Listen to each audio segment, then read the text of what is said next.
학생 여러분 만나서 반갑습니다. 안녕하세요. 저는 지금 국제고등학교 수석교사고요. 역사를 가르치고 있고, 그리고 남도 역사 연구원장입니다.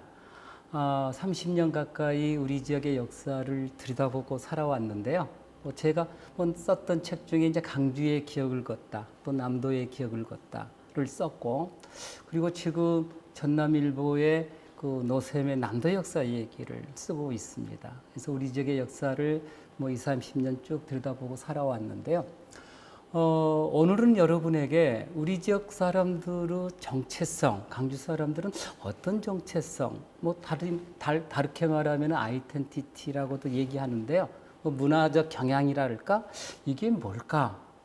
많은 사람들이 우리 지역을 의로움의 고장, 의향이라고 이렇게 얘기를 하는데, 저는 정의로움의 고장, 이렇게 정의를 해보도록 하겠습니다. 근데 이 정의로움이라고 하는 게 어느 날 갑자기 생겨난 것은 아니잖아요. 역사 속에서 어떻게 축적되어서 오늘 강주 사람들의 정신인 불의를 용납하지 않고 정의로움을 실천하는 이런 정의로움이 되었는지 살펴보도록 그렇게 할게요. 그래서 오늘 이 시간에는 임진왜란 한말 우병활동이 우리 땅에서 어떻게 일어났고, 그리고 두 번째 시간에는 3.1운동, 강주학생 독립운동 등 항일 독립운동이 어떻게 전개되었고, 해방 이후에는 반독재 민주화운동인 4.19 혁명, 5.18 민주화운동, 6월 항쟁, 그리고 촛불 집회가 어떻게 전개되었고, 그것이 응축되어서 어떻게 정의로움의 정체성을 갖게 되었는지, 이걸 살펴보면서 우리 학생들이 앞으로 커서 당당한 강주인으로 성장하는 데 도움을 주고자 합니다. 그럼 첫 번째 시간은 말씀을 드렸던 것처럼 임진왜란 한말 우병과 남도 정신 정의로움으로 잡았는데요. 여러분, 제일 먼저 선생님 지금 수박을 띄워놨어요. 여러분 보신 적 있나요? 무등산 수박인데 가격이 엄청나게 비쌉니다. 근데 왜 이 말씀을 드리냐면, 여러분 수박하면은 대한민국 어디도 재배 안 한 데가 없어요. 그런데 수박하면은 무등산 수박을 얘기하는 겁니다. 이유는 뭐예요? 지금은 비닐하우스 수박이 나와서 당도가 높은 수박이 나옵니다만은, 옛날 그냥 밭에서 길렀을 때는 전국에서 당도가 가장 센 데가 무등산 수박이에요. 그래서 수박하면 무등산 수박인 거예요. 여러분 촛불 집회라고 들어보셨잖아요. 혹여 금남로에서 촛불 집회에 참석하신 학생들도 있을지 모르겠는데, 어디도 촛불 안 든 데가 없어요. 대구에서도 들었는데, 대구는 인구 250만인데 3,000명 들거든요. 부산서 듭니다. 인구 350만인데 5,000 들어요. 근데 강주는요, 인구 150만인데 3만 명이, 5만 명이 참석하는 겁니다. 그러니까 다른 지역에 비해서 정의로움을 하려고 하는 유전인자가 조금 더 센 지역이죠. 이게 강주를 특징 짓는 아이덴티티, 정체성이 되는 거예요. 그래서 오늘 수박 얘기를 하는 이유가 그거고요.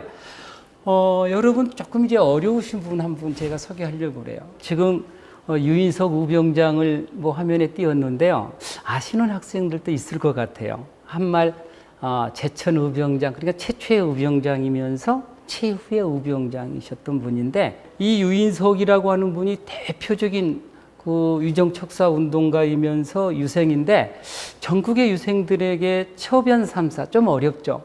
변란에 처했을 때 유생들이 어떻게 행동해야 될 것인지 세 가지, 3사라고 하는 것은 세 가지 방법을 제시를 하게 됩니다.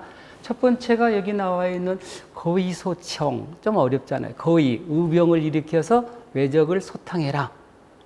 또 하나는 거지수구입니다. 거지수구. 이 땅을 떠나서 망명길을 선택해서라도 여러분들이 가지고 있는 고유성을 지켜내라.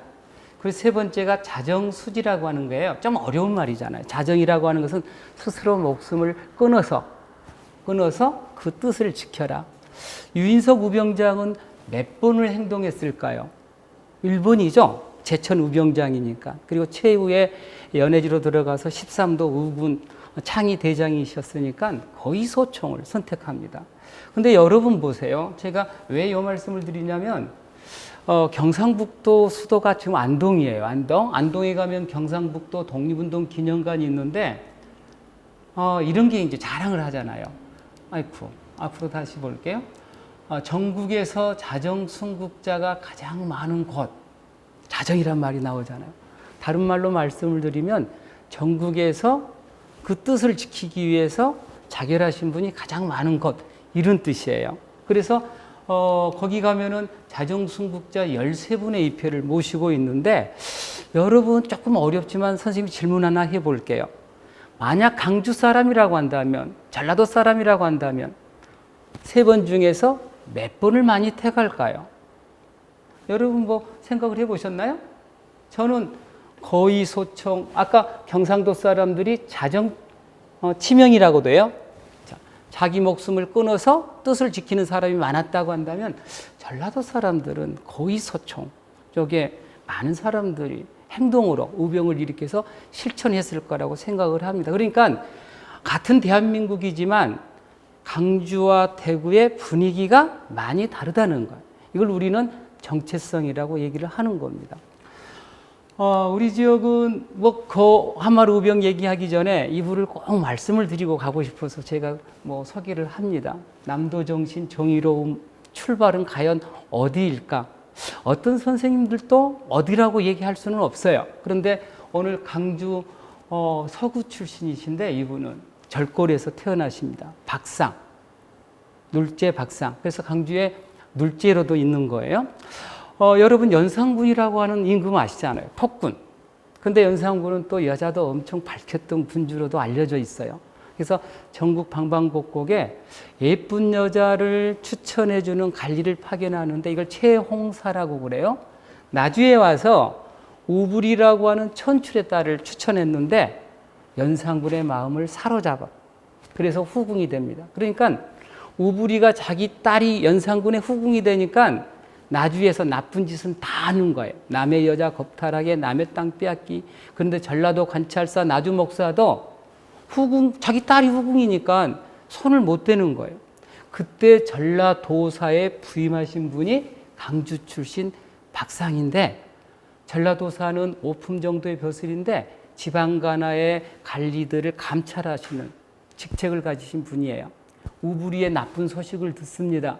그래서 나주로 내려오잖아요. 그때 전라도 수도가 전주였는데, 여러분 나주로 내려왔을 때 지금 그 오른쪽이 나주 곰탕이 유명하잖아요. 혹시 하얀 곰탕집 가보셨는지 모르겠는데 옆에 보면 큰 건물이 있습니다.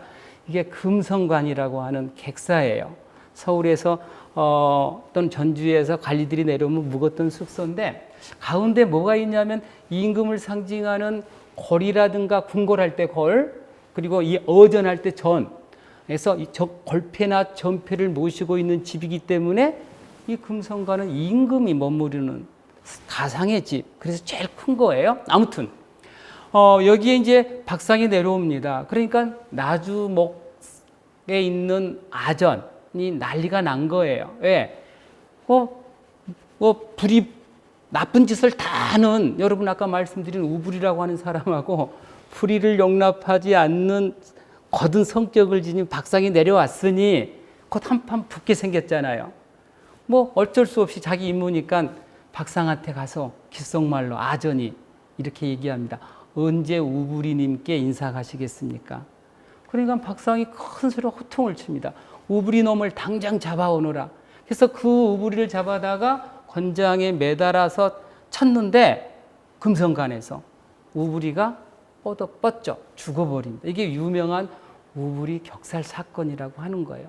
그러니까 임금의 후궁의 아버지를 누구도 손댈 수 없는데 그게 불이니까 정의를 자기가 위태로울 수도 있다는 걸 알면서도 실천했던 분.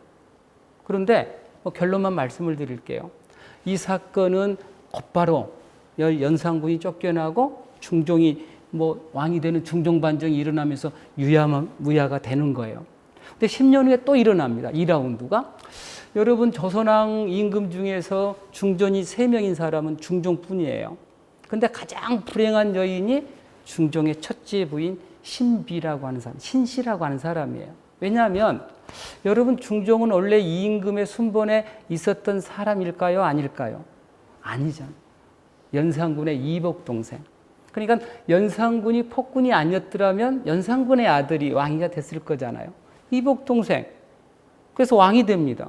왕이 됐는데 이때 신씨의 아버지가 신수군, 당시 자유정, 중종의 장인, 연산군의 처남, 실세 중에 실세. 그러니까 반정공신들이 신수군에게 반정 참여를 요청하지만 고부하니까 척살 죽였는데 그 딸이 중정이 돼버렸잖아요. 그러니까 반정공신들이 후환이 두려워서 힘없는 중종을 갈구는 거예요. 지엄이 쫓아내라고, 신씨 쫓아내라고. 그래서 일주일 만에 신씨가 쫓겨납니다. 그리고 윤씨가 두 번째 중종이 됐는데 10년 만에 여러분이 이제 중종 다음에 임금이 인종이 되는데 인종을 낳고 3일 만에 죽어요. 중종 두 번째 중종이 죽었으니까 또 어째 중종 뽑아야 되잖아요. 그런데 일대 담양부사로 승진해 있었던 박상이 목숨을 걸고 상소를 올립니다. 새 중종 뽑지 말고 10년 전에 쫓겨간 누구? 신씨. 신씨를 복위시킨 게 인륜의 도리에 맞다고. 이게 신비복위소라고 하는 거예요. 그때 반정공신들의 실세가 권력을 장악하고 있는데 죽을 수도 있잖아요.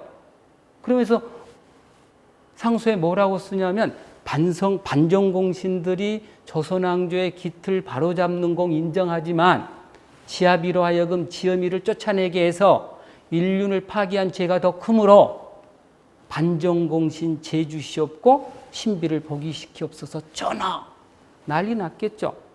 뭐 시간 없으니까 다 말씀을 못 드리지만 아무튼 박상은 당시 조광조 등의 노력으로 목숨은 부지하지만 귀향을 가거든요. 목숨을 걸고 불의를 용납하지 않고 정의로움을 실천했었던 600년 전에 강주 사나이가 있었다. 그분이 바로 눌제 박상이었다. 저는 이 눌제 박상의 정의로움의 행동이 지금 여러분의 가슴속에도 유전인자가 되어서 조금 남아있다고 생각을 하는 거예요. 오늘 임진애란 의병으로 이제 넘어갈게요. 여러분, 임진애란 최대 의병 항쟁지가 어디냐? 두말할 것도 없습니다. 전라도입니다. 좀 이따 얘기하겠지만 이순신 장군은 임진애란의 국난을 극복한 것은 전적으로 호남 사람의 공이었다. 그 유명한 양무호남 심국가라고 얘기하는 거거든요. 여러분 처음 보는 의병장들이죠. 제가 말씀을 드릴게요. 이분이 화순 출신 최경의 의병장인데 농계의 남편이에요. 농계의 남편. 이분은 호남에서 가장 먼저 의병을 일으켰던 분이신데 나주의 김천일 의병장이에요. 김천일 의병장. 이분은 이제 뭐 아실 분들 많이 아실 거예요. 강주 남구 출신인데 포충사의 주인공 고경명 의병장이에요. 고경명 의병장을 기리는 길이 제복로인데 동부를 다 지나가고 있는 겁니다. 아무튼 좀 이따 또 말씀을 드리겠습니다. 우리 지역 임진애란 의병은 어떤 그 성격을 가지고 있냐면 우리 고장만 지킨 게 아니에요. 우리 고장만 지킨 게 아니에요. 하순 출신 최경의 의병장은 의병을 일으켜서 전라북도로 진출했다가 임진왜란 때 여러분 생각나시나요? 왜군이 경상도 동래성, 부산성을 함락하고 서울로 올라가잖아요. 경상도가 쑥대밭이 되네. 전라도는 보존이 됩니다. 그러니까 전라도 의병장에게 구원을 요청해 와요. 그런데 많은 의병장들이 우리 지역을 지켜야 된다고 가지 않을 때 최경의 장군이 이렇게 일갈합니다. 대단하죠? 호남도 우리 땅, 영남도 우리 땅. 의병장이 되어서 어찌 멀고 가까움을 가려 영남을 구원하지 않겠는가. 이게 호남 사람들의 큰 그릇이에요. 여러분, 우리가 지향해야 될 것은 남북 통일도 중요하지만 동서화합도 중요하잖아요. 경상도, 전라도가 둘일 수 없는 거예요. 크게 보면. 그래서 이 최경의 의병장이 했었던 이 말은 큰 의미가 있다고 저는 생각을 하는 겁니다. 지도 한번 보세요. 가장 많은 의병 활동이 일어났었던 지역이 전라도인데 그중에 여러분 아는 고경명 의병장, 김동영 의병장은 충장로의 주인공이에요. 임진왜란 때 의병 총사령관, 그리고 말씀을 드렸던 나주 출신 김천일 우병장 등등 세 우병장이 교과서에 실린 지도에 지금 실려 있는 거예요. 다른 어떤 지역보다 많아요. 그런데 오늘 이제 이 얘기 하려고 그래요. 아마 여러분 한 번도 아마 들어보시지 못한 얘기일 것 같은데 임진왜란 3대첩 얘기해 볼게요. 임진왜란 3대첩의 주역이 강주 전남 사람이었네? 놀랍죠.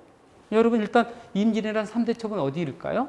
이순신, 한산도 대첩, 건율, 행주 대첩, 그리고 제1차 전투가 있었던 전라도로 들어오는 관문, 경상남도 척성루가 있었던 곳 혹시 아세요?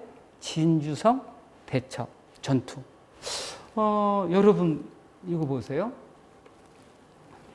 한산도 대첩은 조선 수군 58척이 출동하는데 53척이 전라자수영 수군의 함대예요. 전라자수영이 어디 있어요? 여수. 전라자수영의 자수사가 누구예요? 이순신. 이순신이 관할하는 지역이 어딘지 아세요? 오간오포라고. 행정구역으로는 오늘날 광양, 여수, 순천, 고흥, 보성 전부 전라남도죠.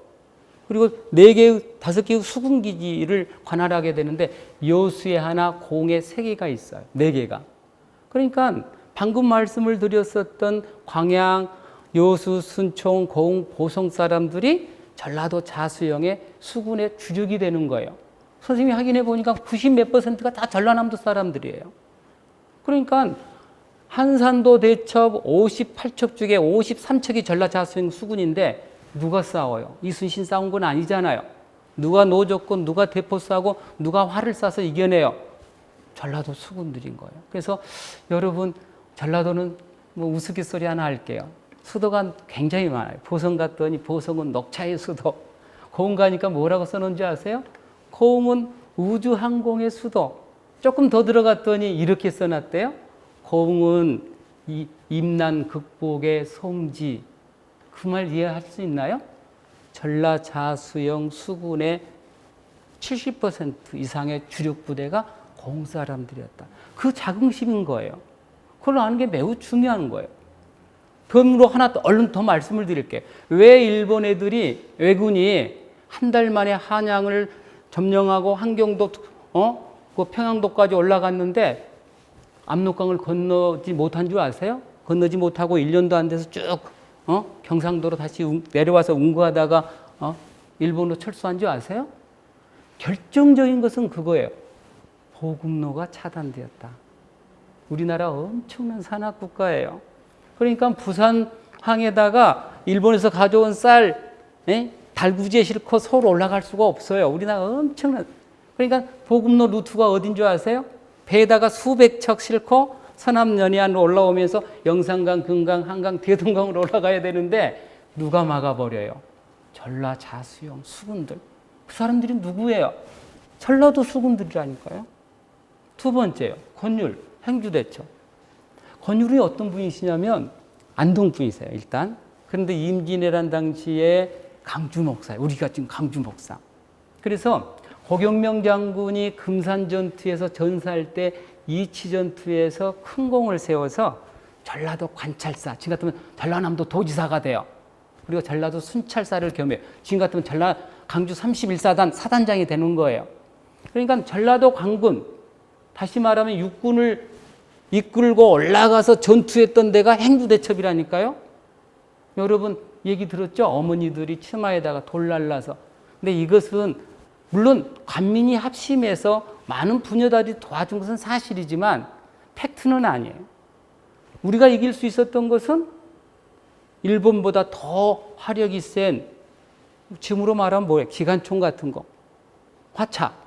이걸 만들어서 대준 사람이 누구냐면 변이중이라고 장성분이세요. 이런 게 있었기 때문에 가능했다. 그 선봉장이 성고이라고, 여러분 몰라도 상관없지만 보성분이세요. 그러니까 행두대첩의 숨은 영웅들은 누구? 전라도 관군들인 거예요. 여러분 진성 전투 1차는 진성, 성주, 김시민을 중심으로 싸우지만 이때 전라도 우병들은 외곽에서 지원 활동을 해요. 영향을 줍니다. 1년 뒤에 1593년 6월 두 번째 진주성에서 큰 싸움이 일어났을 때는 전라도, 경상도, 곽재우, 우병장 부대, 관군 다 성을 빠져나가요. 승산이 없다. 그 진주성에 들어간 사람들이 전부 누구냐면 광주, 전남의 우병장들이 들어가요. 아까 하순의 최경의 우병장. 아까 나준 누구라고요? 김천일 우병장. 그리고 광주 고경명의 큰아들 고종우 우병장이. 그래서 강주 전남의 우병 부대 4천여 명이 진주성에 들어가서 10일 동안 10만의 애군과 맞서 싸우다가 진주성이 함락되니까 세장수는 진주 난강에 몸을 던져 투신하고 대부분의 우병장이 순절하게 되는데 우병들이 힘에 지친 우병 애군이 더 이상 전라도로 진출하지 못하는 거예요. 정리하겠습니다.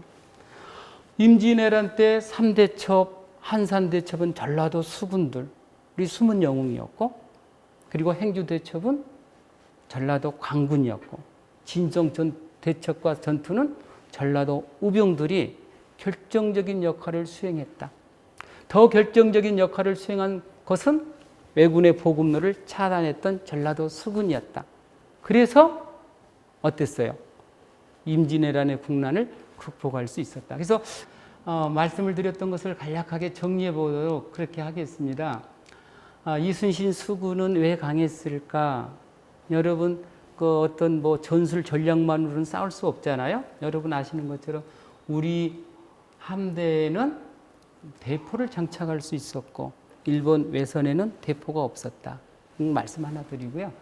그리고 한번 보세요. 우리의 판옥선은 어떻게 생기냐? 밑이 평평하고 일본 새끼분해는 밑이 뾰족해요.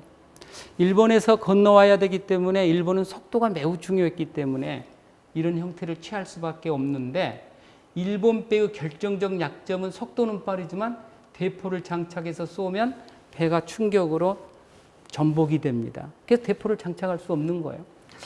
우리 배는 엄청난 장점을 가지고 속도는 좀 느리지만 마음대로 회전이 가능해요. 서남 연해안의 뻘밭 같은 곳을. 그리고 대포를 장전해서 여기서 뻥 싸고 난 다음에 여기 불을 붙이고 또 90도 회전해서 쏴고. 그래서 명량에서 어때요? 이순신 장군은 13척으로 133척과 싸워서 이길 수 있었던 것이 바로 이런 배후 구조와 무기의 관계가 있다라는 것도 여러분 알아두시고요. 여러분 이 얘기도 조금 해야 되겠다.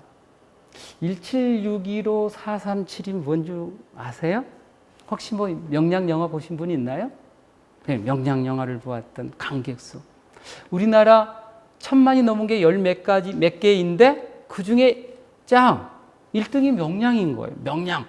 말씀드렸던 이 명량이라고 하는 현장이 해남에서 그 진도 넘어가는 진도대교 밑이 명량, 울돌목이라고 하는 곳에서 1597년 아마 9월 16일 날 한 3시간 정도 일어났었던 그 사실을 영화로 만든 거잖아요. 선생님이 이 얘기를 하는 이유는 뭐냐면 여러분 보세요. 역사는 과거에 있었단다 라고 하는 것도 중요하지만 그것에다가 혼을 불어넣으면 새로운 문화로 재탄생할 수 있는 거예요. 여기에다가 시나리오 작가가 시나리오를 쓰고 영화로 만들어내니까 1700만이 이걸 감상하게 되고 임진왜란을 글로 읽을 수도 있지만 현장에 가가지고 기념물로 확인할 수 있지만 영화로 볼 수 있잖아요. 앞으로 5.18도 마찬가지예요. 역사 운영이 매우 중요한 겁니다. 오늘 어떻게 해석을 하느냐에 따라서 새로운 문화로 또 창조될 수 있는 거예요. 여러분들이 역사를 이해하고 관심을 가져야 되는 이유가 바로 이거다. 역사는 과거에만 존재했던 사실이 아니라 오늘 미래 언제든지 새로운 생명을 가지고 새로운 문화로 재탄생할 수 있다. 나는 여러분들이 그 주역이 되었으면 좋겠습니다. 나주에 가면 김천일 우병장 사당이 있고요. 그리고 김천일 우병장이 출병했던 데가 우부리를 격살했던 금성관인데 왜 여기서 출병할까요? 임금의 전패가 있는 곳, 임금께 고하고 가기 위해서 여기서 하는 거예요. 고경명 우병장은 뭐 시간 없지만 말씀을 좀 드려야 될 것 같아요. 이분은 두 아들과 함께 가는데 두 아들 과거에 급제하신 분이고 고경명은 장군급제했던 수제 중에 수제예요. 500년 조선 역사상 강주 출신으로 장훈급제했던 사람이 딱 3사람인데 그 중에 한 분이 고경명인 거예요. 그런데 60세가 넘은 나이에 의병장을 마다하지 않고 출병합니다. 선생님이 써놨어요. 지금 1592년 4월 13일 날 임진왜란이 일어나고 이때 60세였는데 5월 29일 날 의병장에 추대되고 6월 11일 날 담양 출발하게 되는데 7월 10일 한 달 만에 충청도 금산에서 둘째 아들 인우와 함께 전사하잖아요. 그런데 여러분 보세요. 고경명 의병장은 의병장으로 살았던 기간이 얼마예요? 한 달. 고경명 의병장은 가장 중요한 자기 그 직책이 뭐였을까요? 당군 정치가잖아요. 정치가 학자잖아요. 그런데 한 달 산 뭘로 불려요? 역사는 그를 의병장으로. 왜? 인생의 포인트가 뭐냐? 이게 매우 중요한 거예요. 그러니까 여러분 뭐 윤상원이라고 혹시 아세요? 좀 뭐 다음 시간에 나올 것 같은데 5.18 마지막 시민군 대변인 윤상원 30살에 죽는데요. 제가 볼 때는 가장 적합한 직함은 노동운동가예요. 그런데 딱 3일 살았던 거예요. 시민군 대변인으로. 영원히 그는 시민군 대변인으로 기록될 거란 말이에요. 민생의 포인트가 그렇다 하는 걸 여기서 덤으로 알 수가 있고요. 그 다음에 이제 뭐 계속 넘어가겠습니다. 지금 포충사에 가면 고경명 의병장 사당인데 두 아들 고종우, 고인우 그리고 두 부장 유팽로, 안영의 입회가 모셔져 있습니다. 그리고 가면 재밌는 게 있죠. 고경명의 시신 그리고 1년 뒤에 큰아들 고종우의 시신을 거두었던 사람이 그 집에 좀 한자니까 어렵잖아요. 간호, 그 집의 노비, 봉이, 귀인이라고 하는 분이었는데 이분을 기려서 비를 이렇게 세워준 거예요. 저는 뭐 고경명 집안에서 참 잘했다라고 생각을 해요. 근데 조금 아쉬움이 있어요. 아쉬움이. 여러분도 늘 왜 그럴까라고 생각을 해야 돼요. 그래야 발전하거든요. 이 안에 입회가 모셔져 있는 분이 고경명과 큰아들, 둘째 아들 그리고 부장인데 한 분이 더 있어야 된다라고 선생님은 생각을 해요. 누구? 금산전투에 혼자 싸웠을까요? 아니잖아요. 고경명을 따랐던 이름 없이 죽어간 무명 용사들의 입회를 함께 모셔야 된다. 여러분은 어떻게 생각하시나요? 이순신 혼자 싸운 거 아니잖아요. 고흥의 수군들, 전라도 수군들을 함께 생각을 해야 된다. 한번 생각을 해보시기 바라고요. 강주의 충장로의 주인공이 이제 김덕령 의병장인데 비운의 의병장이라고 제가 쓴 이유가 영모죄로 모함을 받아서 29살의 나이로 선조에 의해서 죽어요. 영모죄로 죽었기 때문에 지금 같으면 뭐라고 할까요? 빨갱이로 몰려서 죽었으니까 가장 억울하게 죽은 거예요. 65년이 지나서야 좀 어려운 말로는 신원되었다. 온통함이 벗겨졌다. 지금 말로 말하면 명예가 회복되었다. 그리고 200년이 지나서야 임금이 죽어서 내려주는 제사상에 쓰라고 하는 이름을 시호라고 하는데 충장이라는 시호가 내려졌다. 그래서 충장로가 된 거예요. 충장로. 충장로는 여러분이 살고 있는 동부 관할 구역이잖아요. 광주 최대의 번화가. 그리고 1975년이 되어서야, 그러니까 여러분의 아버지 세대 정도가 되어서야 충장사라고 하는 사당이 만들어진 비운의 의병장이지만 오늘 김덕령은 강주를 상징하는 충장로의 주인이 됨으로써 인물이 됐다. 역사는 늘 고정불변이 아닌 거예요. 그분의 삶이 정당했다면, 정의로웠다면 역사는 언젠가는 그분의 원래 위치로 올려놓는 거예요. 여러분 계속 얘기하겠지만 전두환의 삶이 아름답지 않잖아요. 순간 7년간은 승리자였을지 모르지만 역사는 그를 영원한 패배자로 기록할 거란 말이에요. 그러니까 역사가 무서운 거잖아요. 역사가 의미 있는 거잖아요. 김덕령 충장사에 가면 관과 의복이 있는데 아무튼 현장에 가서 한번 보시고요. 선생님이 시간이 없으니까 넘어가야 될 것 같아요. 그 곳곳에 이제 김덕령 관련된 흔적들이 남아 있는데 그 얼마나 억울하게 죽었던지 죽기 전에 남긴 시가 지금 사직공원 12에 새겨져 있는데 춘산에 불이 나니 못다 핀 꽃 다 타버린다. 저 산 저 불은 꿀물이나 있지만 이 몸에 내 없는 불이 나니 꿀물 없어 하노라. 이렇게 억울함을 호소하기도 했고요. 무등산 자락에 충장사가 있다 하는 말씀을 드리고요. 그 다음에 이제 아까 농계의 남편 화순 출신 최경의 우병장, 영남도 우리 땅, 호남도 우리 땅. 그래서 영남을 구원해야 된다고 하는 대장부 중에 대장부였는데 지금 요 얘기를 조금 해보려고 그래요. 그 부인이 누구라고요? 농계. 저는 또 가슴 아픈 게 있어요. 진주에 가면 척성루라고 하는 게 있고 척성루 앞에 이 현장이 바로 이 농계가 자기 남편의 원수, 저국의 원수, 외놈 장수였던 게야무라 로쿠스케를 껴안고 난강에 뛰어들어서 순절했었던 바위. 그래서 의로움의 바위라고 불러요. 의로움의 바위를 두 자로 의암이라고 하는 거예요. 그리고 바로 이 언저리에 농계의 충조를 기리는 사당을 만들었는데 사당 이름이 마음에 안 들어요. 의기사, 의로운 기생을 모신 사당. 농계는 기생일까요? 일단 제가 여러분하고 논쟁할 시간은 없고요. 기생이 아니라니까요. 최경애의 두 번째 부인이라니까요. 그런데 당시에 여러분 보세요. 왜군이 진주성을 함락하고 승전 파티를 척성루에서 하는데 누가 필요해요? 술 따라주는 기생. 누구만이 갈 수 있어요? 기생. 그 농계가 기생으로 변장하고 그 축하 파티에 갔다가 애놈을 데리고 와가지고 의암에서 순절하잖아요. 저는요, 우리 한말에 우리 의병이 일어나가지고 일본군 1명 죽이는데 의병은 130명이 죽어야 1명 죽어요. 엄청 어려운 거예요. 그런데 장수 1명을 죽였다?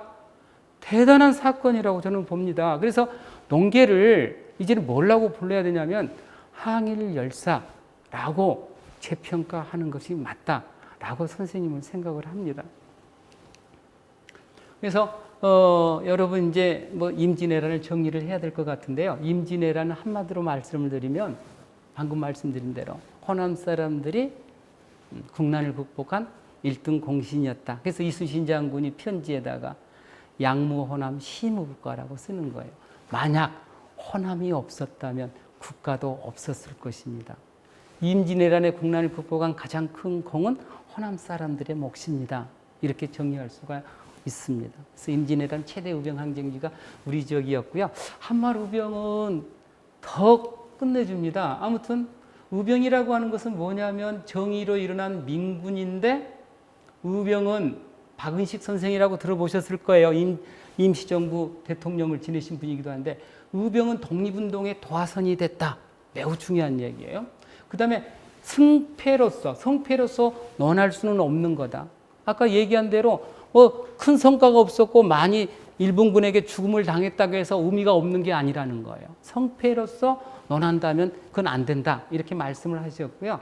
그 다음에 박은식 선생이 또 뭐라고 말씀하셨냐면 대체로 각도의 의병을 말한다면 전라도가 가장 많은데 아직까지 그 상세한 것을 모르니 후일을 기대하려 한다. 박은식 선생이 살았던 시절에는 언제?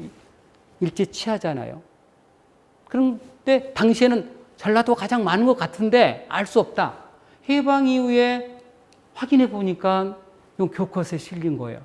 국사편찬위원회에서 나온 건데 여러분 보세요. 이건 매우 중요합니다. 왜 전라도가 의량, 정의로움의 고향이라고 얘기하냐면 한말 최대 의병 항쟁지하고 관련이 있기 때문에 그래요. 1909년 교전횟수 전라남북도 47.2%, 경상남북도 12.9%. 게임이 안 되죠? 교전 의병수 보세요. 전라남북도 합하면 60.0%, 경상남북도 11.9%. 그런데 전라남도만 45%. 한말 1909년 의병활동에 참여했던 의병의 절반 가까이가 강주 전남 사람이었다니까요. 그 핵심 장소 중에 하나가 어등산이었다니까요. 호남대 뒷산. 그럼에도 불구하고 선생님 또 가슴 아픈 얘기를 해야 되겠네요. 경상북도가 의병 소음자가 제일 많은 이유는 뭘까요? 왜 제일 많은 전라남도는 훨씬 적을까요? 너무 가슴 아프잖아요. 선생님이 생각할 때는 경상도 사람들이 뭐 힘이 세니까 많은 자료를 동원해서 차지했을 가능성이 있고요. 특히 여러분들이 꼭 알아야 될 게 있어요. 우리 지역 사람들이 한말 의병을 독립운동사를 연구한 학자가 거의 없어요. 그러니까 아직 밝혀진 게 많지가 않다. 또 하나는 기록을 남기지 않아서 그러기도 해요.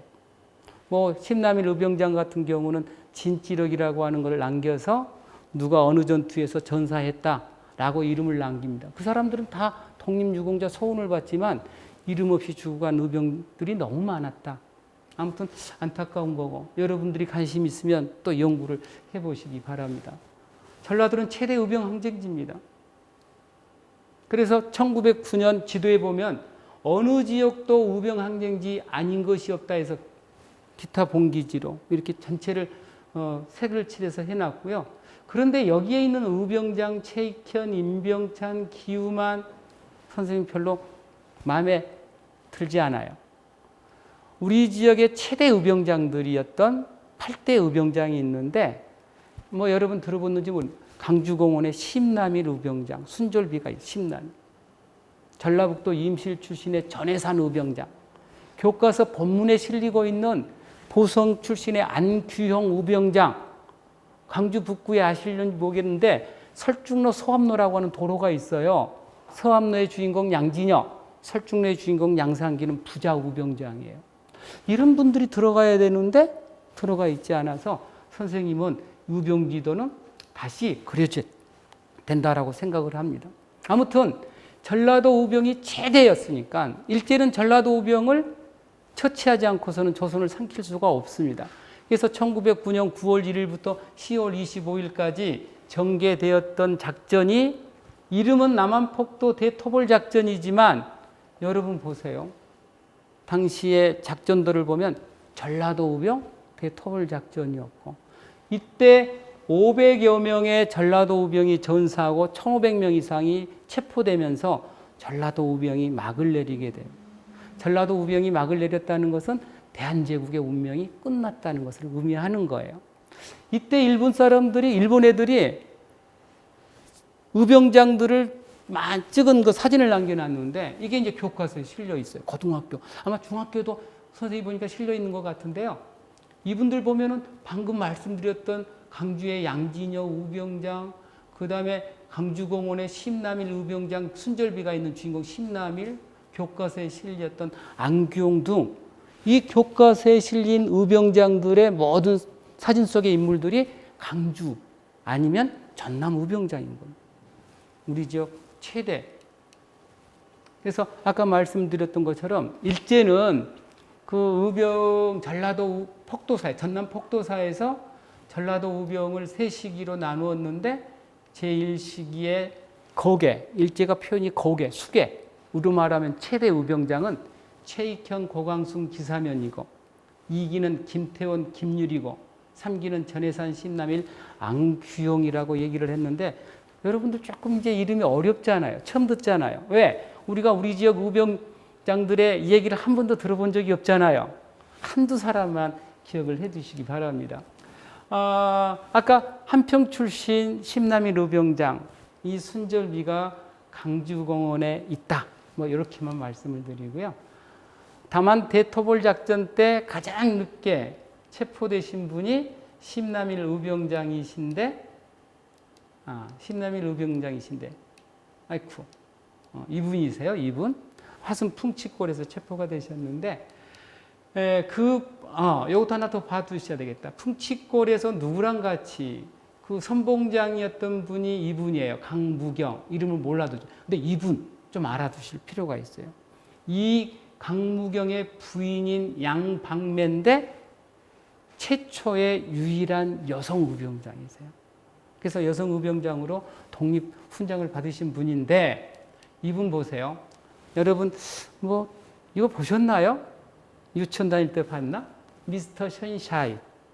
그 주인공 고혜신의 실제 모델이 방금 말씀드렸던 양방매인 거예요. 그러니까 꿀통이 없이 만들어지지는 않는다 하는 말씀을 드리고요. 선생님 이제 요걸 조금 심도 있게 말씀을 드릴 필요가 있어요. 심남일 의병장이 가장 한탄한 말이 뭐냐?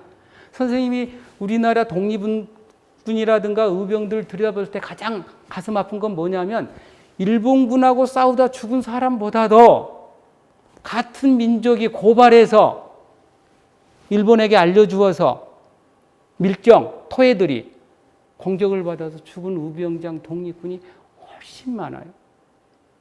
여러분, 우리 역사를 배우는 목적이 뭐예요? 최소한 이런 상황이 또 온다고 한다면 이런 사람은 안 돼야 되겠다. 선생님이 여러분에게 안중근이 되라, 유관순이 되라라고 얘기하지 않습니다. 그건 전국에서 2명만 나오면 돼요. 옛날 1명이었는데. 3.1운동 때 만세를 부르면 만세를 부를 수 있는 사람은 돼야 돼요. 그것도 못한다면 물이라도 건네줄 수 있는 사람이 돼요. 어떤 사람은 절대 안 돼요? 민족을 배반하는 사람. 자기 배를 채우겠다고. 그 토해는 절대 안 된다. 이걸 선생님은 정말 강조하고 싶고요. 호남대학교 뒷산 어등산이 그 50여 명의 의병들이 일군과 치열한 전투 끝에 전사했던 우리 지역 최대 의병 항쟁지였다는 것도 말씀을 드리고요. 여기서 전사했던 분이 강주의 죽복로라고 있어요. 그 다음에 농성광장에 지금 서 있는 김태원 의병장 뭐 있고요.